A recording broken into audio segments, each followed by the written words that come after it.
नमस्कार, आप देख रहे हैं अब तक टीवी चैनल। हमारे संवाददाता डॉक्टर दयाराम वर्मा ने जनपद बस्ती से जानकारी देते हुए बताया, मोदी के नेतृत्व में भारत की सैन्य क्षमता में बदलाव देख रहा विश्व, यह कहना है चंद्रमणि पांडे का। मोदी के नेतृत्व में भारतीय सेना द्वारा पाकिस्तान में घुसकर आतंकियों का समूल विनाश का देशव्यापी सराहना कर रहा है। ऑपरेशन सिंदूर के माध्यम से जिस तरह पहले देश की बहादुर बेटियां सोफिया कुरैशी व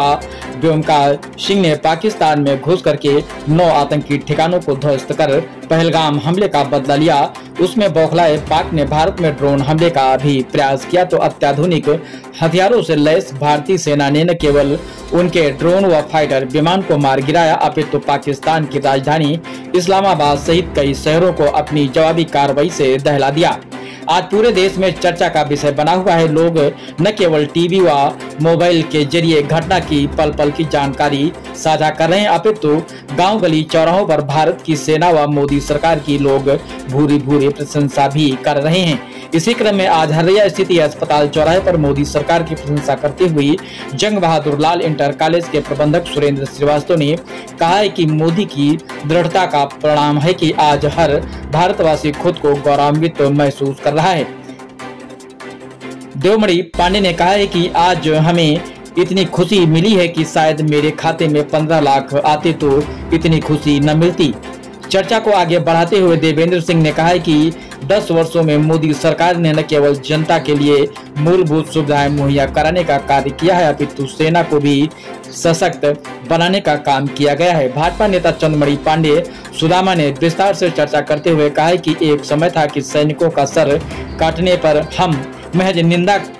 करके रह जाते थे, किंतु आज मोदी सरकार के दृढ़ इच्छा शक्ति से दूरगामी सोच का परिणाम है कि हमारी सेना आतंकियों को उन्हीं की जमीन पर दफन कर रही है। आज भारत की सैन्य क्षमता में बदलाव पूरा विश्व न केवल महसूस कर रहा है, अपितु आतंकवादी के संपूर्ण सफाई की उम्मीद मोदी कर रहा है। जिस तरह मोदी जी ने सामरिक, राजनीतिक व कूटनीतिक महारत से आज वैश्विक समुदाय का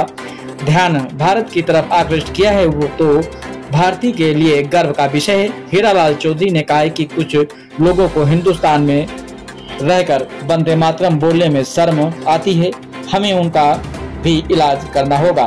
अरुण कुमार श्रीवास्तव ने कहा है कि अब भी जिन्हें पाकिस्तान से प्रेम हो वो पाकिस्तान ही चले जाएं, किंतु हिंदुस्तान में रहना है तो वंदे मातरम कहना है। अधिवक्ता राजकुमार पांडे ने कहा है कि अब लोगों को समझ में आया है कि 10 वर्षों में जिस तरीके से आज हिंदुस्तान पाकिस्तान द्वारा जो पहलगाम में घटना घटित की गई है उसका मुंहतोड़ जवाब देने का काम कर रहा है, चाहे आतंकी ठिकानों को ध्वस्त करके और चाहे उनके ड्रोन को जो है तबाह करके। निश्चित तौर पर आज मोदी के नेतृत्व में न केवल भारत में एक बदलाव देश और देशवासी देख रहे हैं, अब तो मोदी के नेतृत्व में विश्व भी एक बड़ा परिवर्तन देख रहा है कि निश्चित तौर पर आतंकवाद का सफाया करने में अगर कोई सक्षम है, किसी के अंदर विल पावर है, कोई दृढ़ इच्छा शक्ति रखता है तो सिर्फ मोदी रखते हैं। और निश्चित तौर पर आज एक बार देश में नहीं विश्व में मोदी का गुणगान हो रहा है। मोदी ने भारत की सेना को सशक्त बनाया, संसाधन युक्त बनाया, फलस्वरूप सिर्फ कहने के लिए नहीं, विश्व के 4 अत्याधुनिक सेनाओं में भारत शुमार हुआ है। अब लोग देख भी रहे हैं कि भारत वास्तव में विश्व के अत्याधुनिक सेनाओं में शुमार होकर के किसी भी आतंकी घटना को या किसी भी कुत्सित मानसिकता के वाले देश को करारा जवाब देने में